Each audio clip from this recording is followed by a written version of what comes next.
FDC kutoka Wagenda ali muje treasury FDC na kujuza wenu kutambade ali secretariat na kaija akulembeze abasalamu n'abali wano abagudde okumpi wala abakyala n'abandi. Assalamu alaikum wa rahmatullahi wa barakatuh.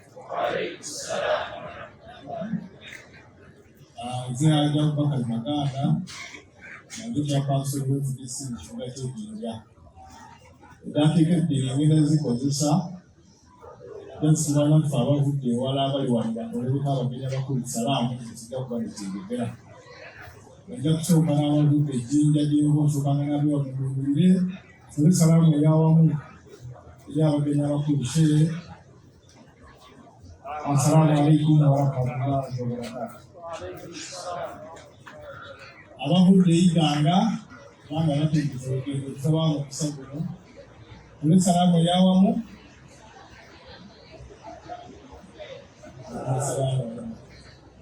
Abavudde Ewuyukwe fule salaamu ey'awamu Ewuyukwe.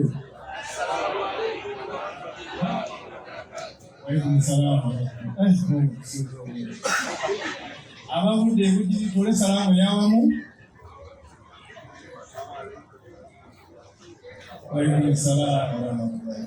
Nabyo bakulembeze bannange abavudde mu Wakiso fule salaamu ey'awamu.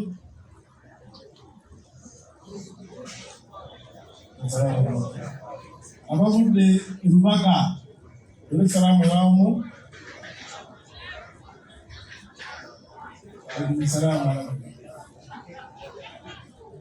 Kasebo ne banyabo olw'eddakiikebirize bampadde nze nja kusaba nti neebaza obukulembeze bw'FDC okuteekateeka okusiibulula edduwa y'abasiraamu mwezi wa Ramadaan. Ekigambo ekisembayo kijja kuva mu kubuulira kwa twatubuuliridde. Nsaba mu Ramadaan ejjamu abaapeesa bakyali balamu. Ennaku zino 10 tuzikozese okwesabira naye ate tulina ekizibu ky'eggwanga Uganda nga kyetaaga tuteeke wamu emitima n'enniya tusabe mu nnaku 10 olunaku luba mulonze mu mwezi mu Ramadaan ejja twegayirire Allah atugyeko ekizibu ekyo mwenna mukimanyi.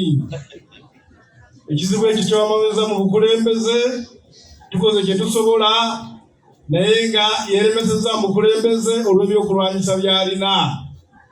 Naye Allah talemererwa tufune olunaku mu nnaku 10 ezibeera mwezi gwa Ramadaan ezisembayo twegayirire Allah atugyewo ekizibu ekyo buli mu mbeera oba mu kukikakkanya oba mu kukola kiri kyesagala kwatula kati akimukolere nakyo tumusaabule tugambe nti inna lillahi. Assalamu alaikum wa rahmatullahi wa barakatuh. Amina oye Haji Maganda Abubakar FDC amani Jinja. Ndoza mu kaseera kano kennyini olwakadde okugagoba kapite Deputy Secretary General Mukulu Harold Kaija bw'anaaba avudde ndowooza akazita bwe kajja kunzirira ajja kuyita Honorable Nsibambi. Ate Honorable Nsibambi yajja okuyita Party President aliwo then Lord Mayor Elias Lukwago then Mukulu Elias Lukwago yajja okuyita ate omugwinyo omukulu ate okuga then omukolo gwaffe gusobole okuba nga guwumuzibwa. Bangambye nti omukyala Mariam ajjano ne hijaabu ye Honorable Nsibambi yakulembeddemu emitwalo 16 eyo hijaabu mwezi 2014 eyo hijaabu ajja kunyirira. Allahu akbar, la ilaha illa Allah, Allahu akbar, Allahu akbar wa lillahi alhamdu. Akazina kakati Honorable Kaija Deputy Secretary General yagenda okubanga akakwatibwa akamala ntendera kiri. Assalamu alaikum wa rahmatullahi.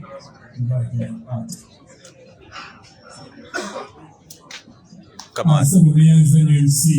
on, nange njagala okutwala omukisa guno okubaaniriza mwene Najjala Nkumbi n'ekiramuso kyaffe ekirungi. Wassalamu alaikum warahmatullahi wabarakatuh. Sebo Sheikh omugenyi omukulu Sheikh atuwadde ekigambo ekibadde ekinywevu. Mukama wange Deputy President ng'ate era kali President aliwo jjajjange ate nga muganda wange omulodi w'ekibuga Salon Elias Lukwago akiikiridde ttiimu yaffe y'omu Palamenti Senior Council Yusuf Nsibambi Muna Maokotempya Vice Chairman mukadde waffe Sayiso Kulaba n'abakulembeze banneeke mwenna bannakibiina mwenna n'emikwano gyaffe tusanyusa okubalaba. Mwebale kujja ate abasiibi mwebale kusiiba.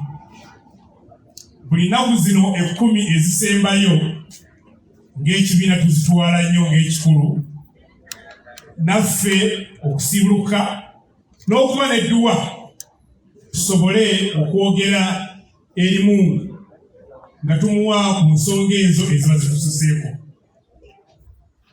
Sheikh bw'obuulidde nkuttemu ekigambo kimu n'ekiwandiika nja kitambuza nnyo nga kitegeeza bannayuganda ejjana y'omwavu ebanza. Ekyo nkikutte nnyo, ejjana y'omwavu ebaki era nja kubayigiriza okukola n'abantu bano basatu bamumanga. Omuntu akuteeka mu bwavu, owokubiri omuntu abukwagaliza, owokusatu ye muntu akuyigiriza okumanyira obwavu, n'omanyira okusiiba enjala, n'omanyira okutambuza ebigere n'ebintu ebifaananako ki bwebiti. Abantu abo basatu bawalane obaloopi wa Allah, kubanga bw'otabaloopa bakutegeeza mbu ejja nayo tekola ki teriiyo. Era mpulidde wano muganda wange Maganda abasajja bano abatamanya ngamba batadde obwavu seeko obwavu taba na mpisa. Woneka batera kwetoweza ng'abavu bafuuse batikuze, anti buli gwala balaba nga transport wali mu nsawo yo. Ekyemisana kyo kiri mu ki mu nsawo yo.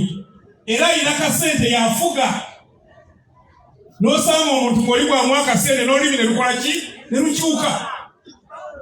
Abantu baffe bangi bakyusiza sayidi olw'ensonga y'obuki y'obwavu.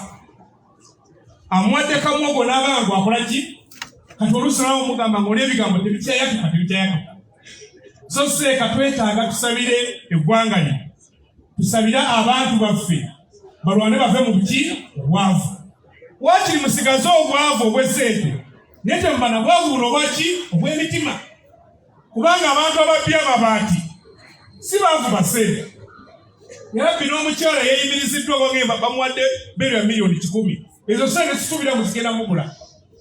Naye ng'ate amabaati g'osange yatutte nga tegaweza miliyoni ki?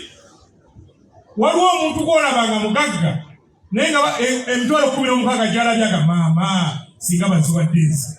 Ng'oluusi musiraamu nga taakola sate muwundi gwakuli kubanga yero yagitoola tewaliwo ki kamuwaye. N'osanga abantu baffe ki nga bwe bati. So n'olwekyo obwavu obufere otaba tusiba tuwanira tusobola okwogera.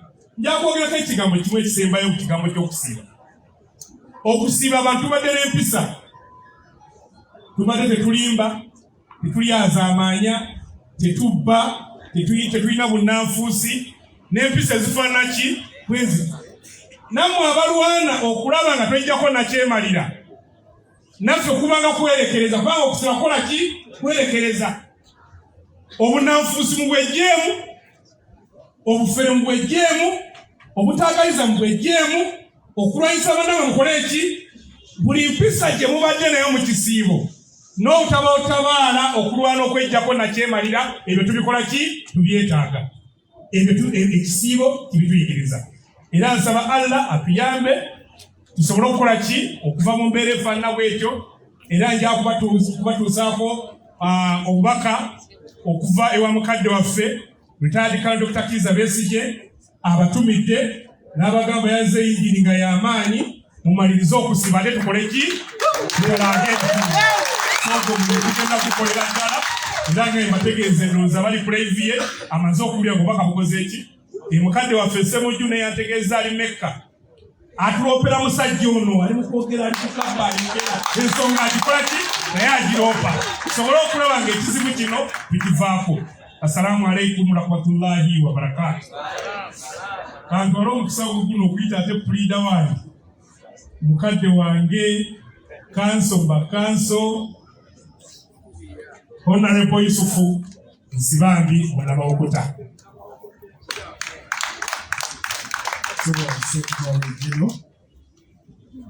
Mukadde waffe mugenyi omukulu Sheikh Kayongo, mukama wange Deputy President ate era nga ye President akawugezi ka leero, Imam atukulembeddemu okubuulirira ow'Ekabowa, baganda bange bonna bendabye wano abanneek protocol njobuzabuzi basebole banyabo bahaji ne bahajati. Assalamu alaikum warahmatullahi wabarakatuh.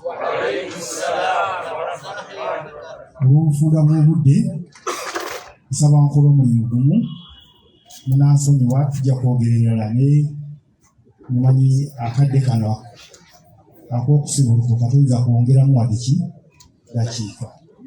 Ate tulina omugenyi omukulu alina emirimu ebiri okubuulirira n'edduwa.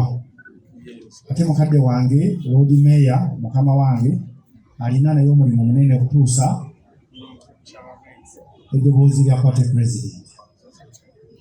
Nsaba nkome wano ite Lord Mayor atuuse obubaka bwa President, n'oluvannyuma ndowooza nja kumusaba n'obuwombeefu kubanga akazaye wa Sheikh kubanga akatwala Director wa Sheikh. Assalamu alaikum warahmatullahi wabarakatuh.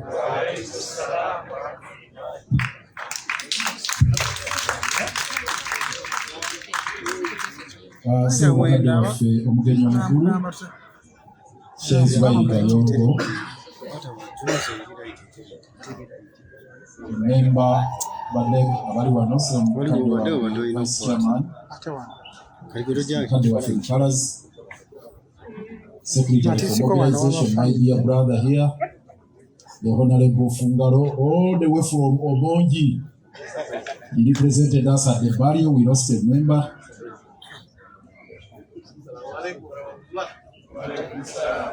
We lost a very staunch member of the party and he represented us at the barrio.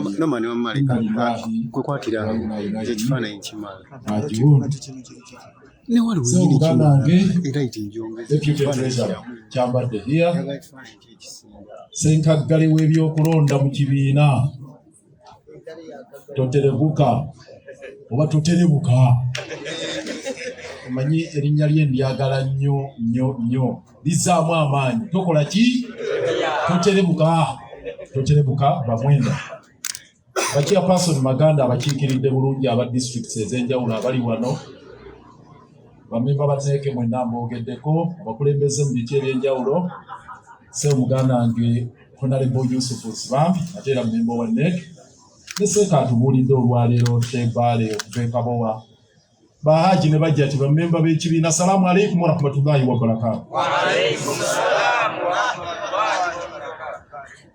Nja kubeera mu bufunze ddala akadde katugenzeeko. Naali yagadde okwogera ebigambo bingi kubanga ndi mu biti nga bisatu.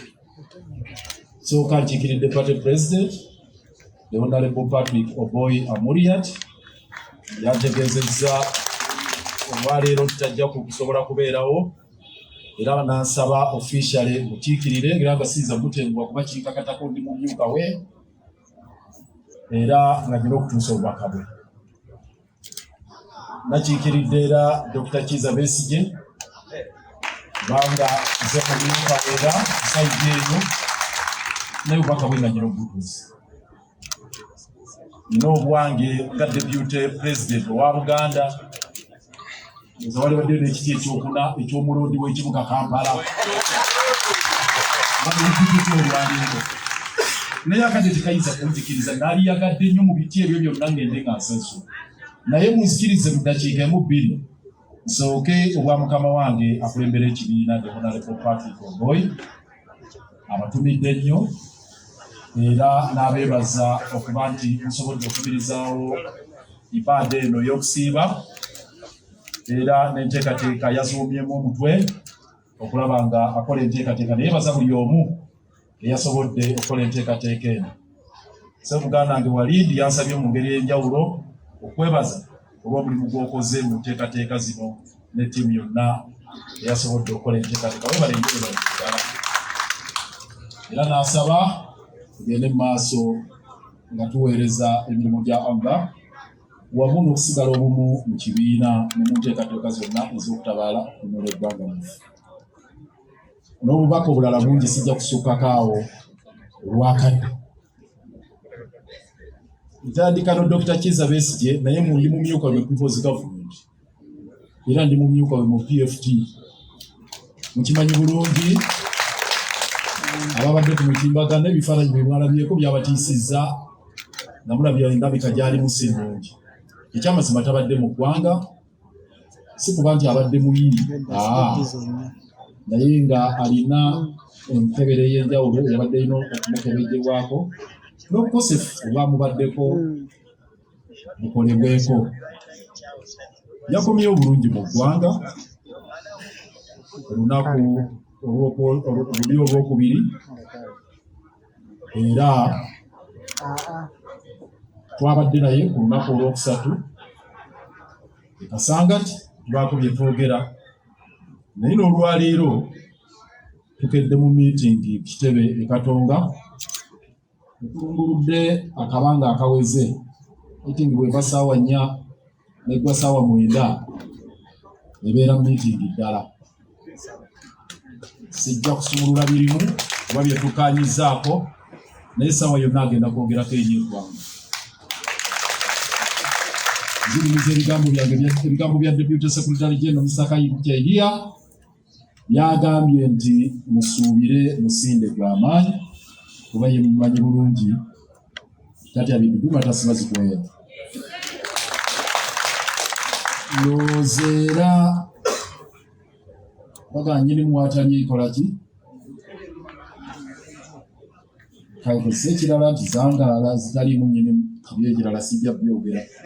Ndowooza obutabaawo obwera aba mu bulamu naye nteekateeka nnyingi twazitandiseeko dda era zigenda kusumululwa. Essaawa yonna nnaku ntono nnyo maaso awo tugenda kuba tubayita annyonnyola eby'eggwanga nteekateeka. Naye alhamdulillah nkyali mu mbeera nnungi ddala si kuba nti kyalina obukosefu naye at least aliyaddeko kati mu mbeera gy'alimu muvumu ddala. Obwo nabwo obubaka bwe mbumaliriza. Kakati mbufunze obwange nga Deputy President nja kubasaba mu nnaku zino ze bagambye ensava mu Ramadhan ekkumi lino lye lisinga obusava ate mu kkumi lino bagambye Laylatul Qadr ekyo ekiro omu twasulanga mu muzikiti nga tulinze Laylatul Qadr. Lumu walina omusajja mukyala ewaffe bamuyitanga Kamulali basomesanga baseeka batugambanga nti Laylatul Qadr ng'eneeyita osabanga kyonna ky'oyagala ku ssaawa eyo era nga tubeera mu mizikiti essaawa yonna tulinza ekiro kya Laylatul Qadr eyite. Nnaku zino byakyukamu munansonyiwa naye nga wali Laylatul Qadr lumu tulina ekyafaayo ekyabeerawo mu kitundu ewaffe twalina omusajja bamuyitanga Kamulali seeka atugambye wano bwe weebaka ogegeza n'obeera ki n'emizikiti masigidi era tuwebakanga kiwanuuzibwa nti Laylatul Qadr bwe yajja ono eyali atunula olw'okwagaliza abalala abaali basumagidde yayita Kamulali. Kamulali zukuka Laylatul Qadr yezze tugamba neyitawo ekyo abakiwanuuza bakikuleetera ku Kamulali eyali ku kyalo ewaffe. Kamulali yali yamera ku kyalo ne batugamba nti oli eyagamba Kamulali akaseera ako naye nga baali batulaga obusava bw'akaseera ako singa tukamanya akaseera kano mu nnaku 2 ennaku zino ezisembayo 10 ne tusobola okusaba Allah asumulule byonna ebyesibye mu ggwanga lino byetutuubagiddemu akaseera kano ketulabako. So ojja kubasaba nti ffenna tweweeyo ku sayidi eyo mu kiti kyange nga deputy president wano oba nga president aliwo olwaleero, tweweeyo tusabire eggwanga mu kaseera kano Allah asumulule buli kimu.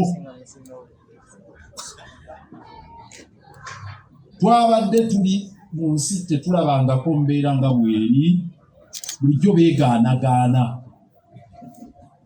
naye olwaleero Allah alinga eyayambudde abantu. Manyi okuba okwambula abantu noga nti balaba obwerere bwabwe, ensonga y'amabaati yabambudde. Nalabye mukama waabwe ng'apalapalanya ng'atandika okwawulamu nti waliwo abaagabba nga tebamanyi, abo bagakomyewo. Abaagabba nga tebamanyi n'osanga amabaati mu lujja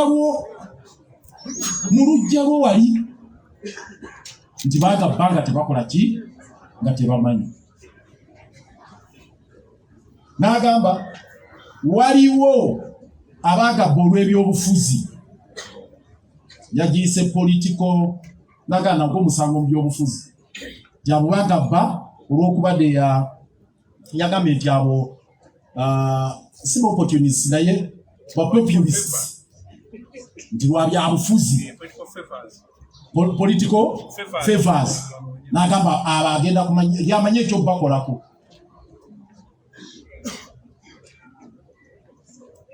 Tugamba kigambo ekyo byakyogedde, nagambye omusajja ono ayagala kwenkanankana ne Allah, ayagala kumwesimbamu. Allah yagamba, era mu maseeka bano batugamba bulungi, empeera z'ekisibo yazeesigaliza. Si bwe kuli? Yamanyi bw'agenda okusasula omusiibi. Naye n'ono n'agamba nti kino akyesigalizza. Yamanyi bw'agenda okuvunaana ababba amabaati ku lw'ebyobufuzi, nga waliwo amateeka, nga waliwo ne poliisi. Twogera olwaleero abaana abaasitula amabaati ne bagaffe twekalakasa olwakugabba, baabasibye ne babakwata bagajambiya mubanyi baani, mubamanyi n'abalala. Eyo nja kuvaayo, naye tulina okusabira eggwanga okulitaasa. Kyojagadde okifunza mbwetyo, kanzingire naawe ekyobwa Lord Mayor mpuuzike ebigambo byange ng'edeputy president. Mutuulire embirigo ze tuli mu kibuga. Lwaleero muganda wange babadde mu parliament yandeetedde amawulire nga tuguluba n'ebyenguudo byonna byabudde. Bamu ne bagamba nti batwago balwana entalo bakola ki?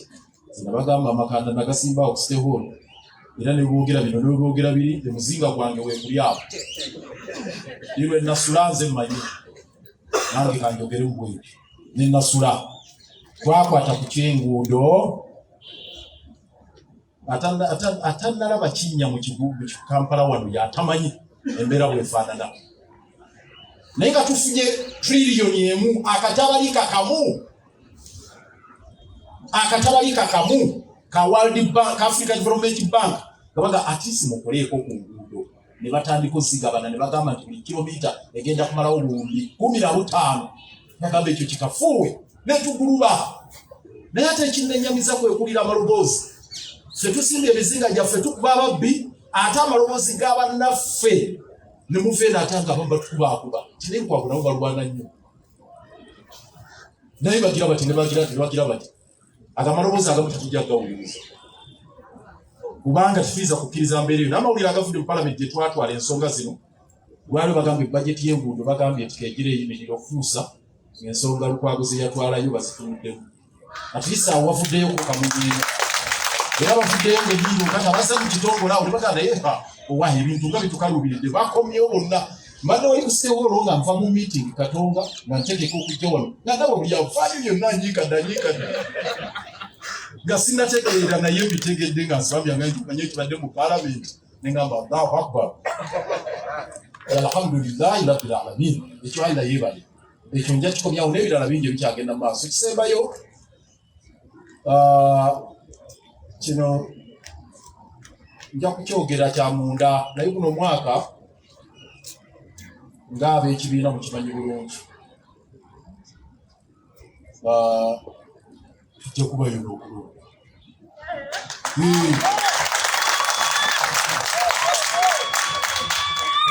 FDC ya demokrasia kalenda etulagira ebyo era munneke enteekateeka tuzikola ne mu National Council naye nja kubasaba ekigambo kimu Kulukutirebuka bamwenda ajja kulangirira program yakwatagana n'ebyokulonda naye nja kubasaba ekigambo kimu tumanye nti kuno okulonda kuba kwa family eno tubanga abali ku training nga mugenda ku finals tolinnya muganda wo ngatto mu kifuba nga muli ku training ntegeerekeka tolinnya muganda wo kumumenya kugulu waliwo tiimu ezisamba emipiira ntegeerekeka bulungi nga bagenda mu training first team esingamu abazanyi tebawera baba 11 abagenda mu kisaawe si bwe kuba ne muyinza okuba nga muli eno ku training nga waliwo munno akusingako ku form era kocha alaba naga nti ono yagenda okuba namba emu mulala asooka akule ki katemi naye alio tukisakuti obulala bulala naye kyenjagala okuleeta message njagala okuleeta nti buli kiri ku level yonna tapateremuka bwomwinda ng'afumiza kalenda ejja kuva ku kyalo ejje kumiruka ejje buli wamu ejja kujja paka wa so bwemugende eyo malanga bakute kuground abafuddewa mwetunule buli omu alabe foomu kwali tolinnya munno gatoya mu kifuba omulemesa okutuuka ku ki final oba okuba oyagala ennamba gyasobola okusamba buli omu akwate ennamba gyakola ki ntegerekese bulungi wetegereze bulungi buli omu akwate ennamba gyakola ki tulyoke tuyungule ettiimu kabiriiti tulumbe eggwanga ekyo bwe tutakikole tujja kusereba tuserebe njagala okumaliriza mu layini eyo nga nkibasaba nti tutunulire nnyo mbegayirira kuno okulonda kwa family si kwakugamba nti kana akalulu kakufulumya gundi ekibiina kikibaamu kufulumya family manya nti bwe banaaba bawangudde asigale mu family awagiro yakoze eki naye kubeera mu nkola eyogamba nti kati kuba onafulume eyo sesibiriti yaki yakibiina ffenna tukibeeremu ate naawe kuba wangudde nga toli kufomu bulungi wagira ono tusonge ekyokusaba terebuka mwenda musaasira omulimu gweyolekedde munene kubanga okubisa akalulu mu nsi etaliimu demokrasiya okubisa akalulu mu nsi etaliimu mateeka okubisa akalulu mu nsi ejjudde obwannakyemalira erimu obulyako erimu ki wetise wetaaga essaala wetaaga edduwa mu kisiibo muno toterebuka bamwenda mu nnaku zino 10 tugenda kuteeka mu dduwa zaffe okuteeza omulimu bulungi Allahu Akbar. Katusabe Allah akutaase osobola okutambuza omulimu ogwo. Ekisemberayo ddala bwe kubasa abantu bannange tugoberere omulamu ogwatandisawo FDC Forum for Democratic Change.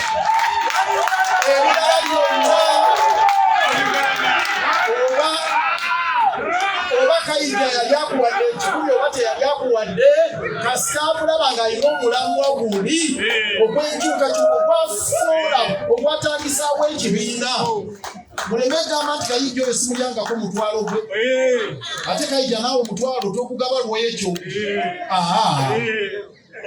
omutwalo guweeyo osobola okuyambako ku mwana ali olubi ku njala ku mbeera yonna eyasibako naye toguwaayo lwakuba oyagala ekwata ennamba naawe kubatawedde mutwalo togamba nti gundi oyo tampanga mutwalo osikulyangako oyekako n'oggaamu naye ng'ate olaba asonga.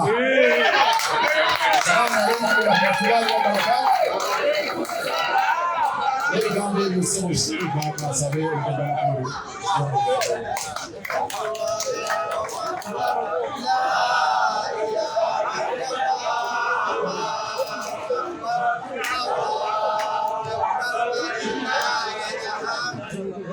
أشهد أن لا إله إلا الله أستغفر الله نسألك الجنة ونعوذ بك من النار أشهد أن لا إله إلا الله أستغفر الله نسألك الجنة ونعوذ بك من النار اللهم إنك عفو تحب العفو فاعف عنا اللهم إنك عفو تحب العفو فاعف عنا اللهم إنك عفو تحب العفو فاعف عنا. بسم الله الرحمن الرحيم الحمد لله رب العالمين والصلاة والسلام على رسول الله صلى الله عليه وسلم. Sebo aliwo mwenye kati president atero libeya mukwano gwange abaweereza b'obusiraamu n'abaweereza b'ekibiina ekitakabanira enkyukakyuka mu mitendera egy'enjawulo okuva mu bitundu eby'enjawulo abali ku butebe mwenna baana baffe bannamawulire baganda bange mwenna abasiibi Allah basobozesezza okutuuka mu mwezi gwa Ramadani guno bakwano baffe mwenna assalaamu alaikum warahmatullahi wabarakatuh. Tusooka okwebaza Allah ffenna abali mu kawungeezi ka leero wano tusooke tuyise emikono mu maaso tugende nti alhamdulillahi rabbil alamin olw'okwebaza Katonda okuba nga tukyali balamu kulw'embeera nga bwefaanana ne bannaffe twakaziika. Era ne neebaza mukwano gwange Lord Mayor olw'enteekateeka eno ekoleddwa ku kitebe kya FDC ate neeba n'ekyenjawulo okuba nti tufunye abasiraamu abapya ekitegeeza nti omulamwa Allah edduwa zaffe ajja kuzaanukulira ddala era tujja kusigala nga tumusaba. Ensi nga bw'etambula n'ebigirimu era eggwanga nga bwe litambula bwe tuliraba bingi ebizibu by'okukkiriza nti bye biriwo naye ng'ate bye biriwo. Embeera eno eriwo bulijjo tugamba nti omwana bw'aba asoma alowooza nti ebigezo by'essomero bye bizibu ennyo naye ebigezo by'essomero biba byangu kubanga basooka kusomesa naye ebigezo bya Allah bye bisinga obuzibu era byebyo ebitambulirwamu kubanga omuntu aliwo olwaleero ng'alina kyatakabanira agezesebwa n'ebigezo bya Allah ebitali byangu byakuyita naye kisobozesa buli muntu okuyita ebigezo bya Katonda ekisooka kwe kuba n'obugumiikiriza. Lirooba n'obugumiikiriza Katonda n'akuwa obulamu oyinza okutuuka ku kyoyagala kubanga essaawa zino kiyinza okuba ekizibu omuntu okussa mu nkola ky'ayagala naye ate kiyinza okuba ekyangu omuntu okola ky'asobola. Mu mbeera eyo tulina omulimu munene nga ffe bannaddiini kwe kuddayo ku gurawundi okuteekateeka abaana baffe tubasomeseze mu mbeera nga bonna balimu eddiini myoyo gyabwe. Bwe tunaafuna abaana abalimu eddiini myoyo gyabwe tujja kuba nga tufunye abantu abalungi mu famire zaffe, abantu abalungi ku kyalo kyaffe, abantu abalungi mu buweereza bwaffe obw'enjawulo. Sinakindi Katonda alituwa abantu abalina okulumirirwa bannaabwe.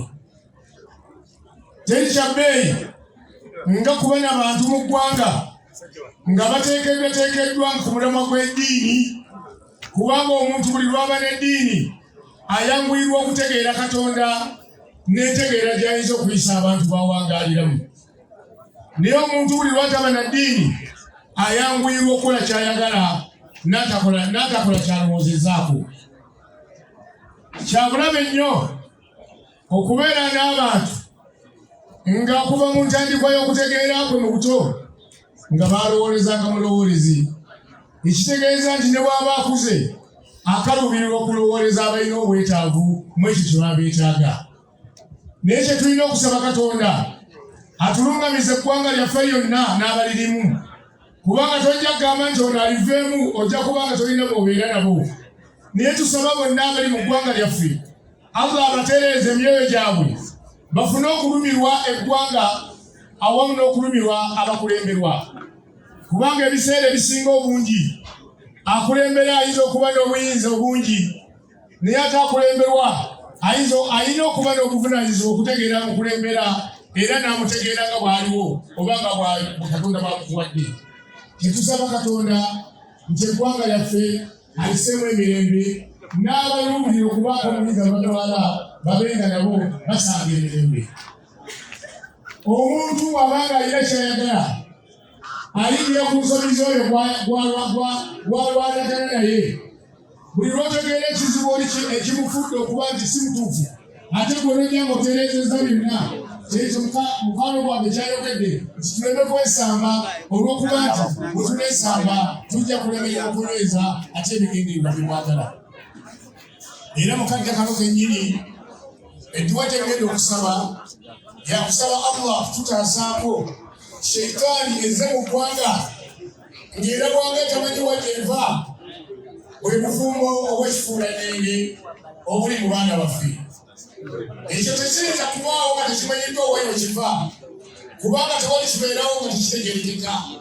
Naye tusaba Allah ffenna abazadde abali wano edduwa genda okusomebwa abaana baffe Katonda bateere mu ggwanga nga ba mugaso okusinga omuntu okulowooza okugagolera mu bufumbo bw'ekifuulannenge. Era omwana abadde alina ekirowoozo ekyo nga yembeera bwe bw'obadde olowooleza okufuna obugagga, ekyo bakulimba, kubanga bw'otoba n'amagezi gakulowoozesa ki kigenda kuleetera bulabe ku mubiri gwo, ate n'olowooleza mu kufuna ssente obeera mu abo abataategeera lwaki oli mu nsi muno. Naye tusabe Katonda abaana baffe bonna babeeremu abo abalowooza so si mu abo abalowoolezebwa. Era edduwa buli omu awanika emikono, oba otudde ku butebe oba otudde wansi, edduwa genda okusomwa yakutaasa ggwanga na famire zaffe n'abaana baffe. Allah abafuula ab'omugaso mu ggwanga era babeere abakulembeze abalungi enkya. أعوذ بالله من الشيطان الرجيم بسم الله الرحمن الرحيم الحمد لله رب العالمين والصلاة والسلام على رسول الله صلى الله عليه وسلم. وقال موسى إني أوتي بربي وربكم من كل متكبر يوم بيوم الحساب. وقال موسى إني أوتي بربي وربكم من كل متكبر يوم الحساب. اللهم بسطوة جبروتي قهرك وبسرعة غاضب نصرتك وبغير انتهاء حرماتك وبحمايتك لمن اتبع ببابك نسألك يا الله يا الله يا الله يا كريم يا سريع يا مجيب يا منتقم يا قهار يا شديد البطش يا من يعزو كحر جبابرة ولا يضم عليه لقمة مردين من الملوك الأكاسرة أن تجعل كيد من كاننا في نهري ومكر من مكر بنا عائدا عليه وحفرا من حفر لنا حفر وقع فيها ومن نسب لنا شبائينا مسر مسوق عليها ومسارع في وسر عليها. اللهم بحقك فهيا سندنا العدى ولكم ردا وجعل كل حبيب فينا وسلط اللهم اجرنكم في اليوم الغالي. اللهم بدل شبلهم، اللهم فرق جمعهم، اللهم قل حدهم، اللهم اجعل دائرة عليهم، اللهم ارسل عذاب اليهم، اللهم اخرج عن دائر الحلم واللطف واسلبهم من المعاد وقل واربط على قلوبهم ولا تبلغ الاعمال فينا. حاميم حاميم حاميم حاميم حاميم حاميم حاميم حاميم هم الأمر وجاء النصر فعلينا ينصرون حاميم عيس قاف حمايتنا مما نخاف اللهم قنا شر العسر ولا تجعل محل البلوى اللهم ايتنا عمل الرجا وفوق العمل يا هو يا هو يا هو يا هو يا هو يا من فضل من فضل نسألك الإجابة يا من أجاب نوح في قومه يا من نصر إبراهيم على أعدائه يا من رد يوسف على يعقوب يا من كشف الضر أيوب يا من أجاب دعوة زكريا يا من قبل تسبيح يونس بن متى نسألك الله بأصحاب هذه دعوات المستجيبات أن تتقبل مبيدا أنك تغفر مسناك لا إله إلا أنت سبحانك إنا كنا من الظالمين إن قطعت عملنا وعزتك إلا منك وخاب رجاؤنا وحق إلا فيك إن أبدأت غير الأرحام وابتعنا شأن غير الله يا غير الله على بنا اللهم افتح لنا فتوح العارفين وفتوح الأنبياء والشهداء والمرسلين اللهم انفعنا بمحبتهم وأمددنا بمددهم وأسعدنا بسعدهم واكف علينا قلب سالنا وكافة مشايخنا واحشرنا في زمرتهم تحت اللواء في دين الآخرة اللهم لا تدع لنا ذنبا في مكاننا هذا إلا غفرته ولا هما إلا فرجته ولا فقيرا إلا غنيته ولا حاسدا إلا أصلحته ولا حاجة من حوائجنا سدها برحمتك يا أرحم الراحمين وصلى الله على سيدنا محمد وعلى آله وصحبه وسلم والحمد لله رب العالمين إلى سبب الناجبنا بلوتوا تكونوا tusabirenga nnyo abaana baffe baleme kutegeerera mu kugaggawalira mu bufumbo bw'ekifuulannenge kubanga naye efuuse bizinesi y'abantu abatalumirirwa bantu baabwe. Mbebaza olw'okumpuliriza. Wassalamu alaikum warahmatullahi wabarakatuh. Alaikum salam warahmatullahi wabarakatuh. Allahu akbar. La ilaha illallah. Allahu akbar. Allahu akbar walillahil hamdu. Kansabe badaka bakoze ku nsonga y'abantu tusembeze ebintu sawa erabika etuuse. Sawa erabika etuuse tugenda mu adhan. Oluvannyuma tusaale, oluvannyuma tusuuke bujjuvu naye nga tutambuzeeko mpolampola. Tiimu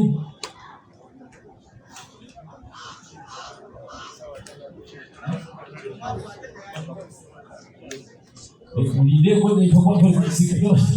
ojja kumala kuwulira adhaani sekowulira adhaani then olyokubeere mu maaso awo nga bw'osomeddwa. Akaseera kano kakozesa ennyo nga basheeyi baali bagamba kozesa akaseera kano okwegayirira edduwa naddala mu kaseera omusibi wagenda okusibuukira. Edduwa nkulu nnyo naye nga ntwala omukisa guno okwebaza bannaffe abavudde mu bibiina eby'enjawulo abagala enkyukakyuka. Manyi we muli wano naye nga tuweebaza okubanga bwe tuba tubayise mujja ne mutwegattako mu kisiiro muno. Naye nga bwe nyongera okubategeeza nti FDC ng'ekibiina ekyagala enkyukakyuka eya Namaddala tutwala omukisa guno okubeebaza era okuba nti tuba tubayise mujja ne mubeerawo nga tusabira eggwanga nga twesabira ngaffe abantu. Naye nga guno gwe mutima gwa FDC okuba nti bannaffe ab'enzikiriza eno ey'obusiraamu tubayozaayoza okutuuka mu mwezi guno.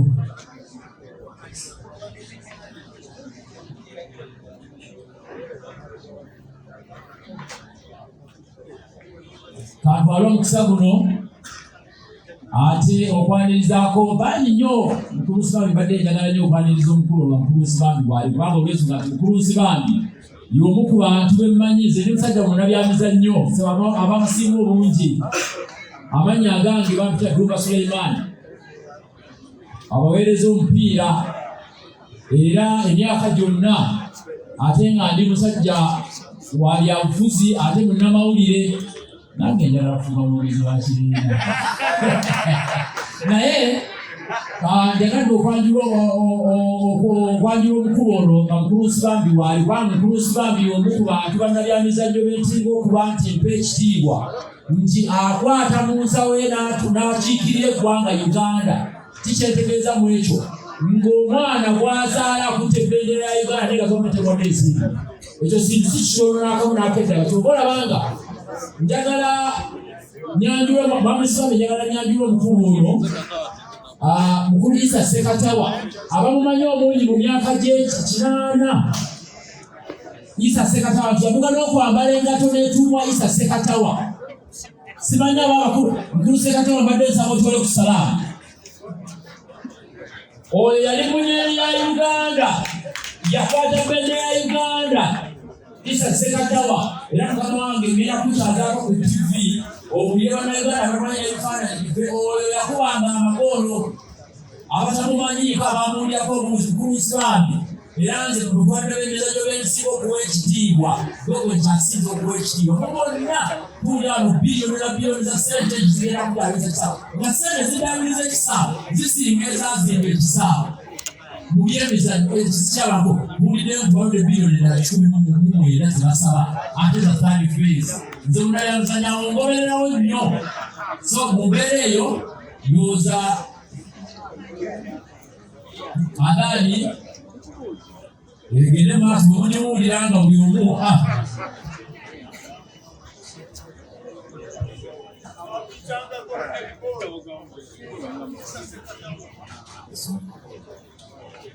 Allahu Akbar, Allahu Akbar,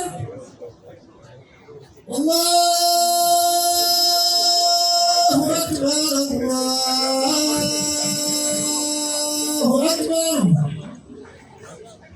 Ashhadu an la ilaha illallah.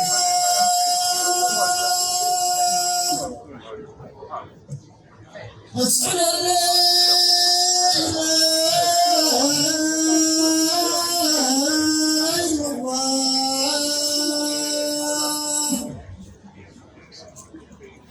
أشهد أن محمدا رسول الله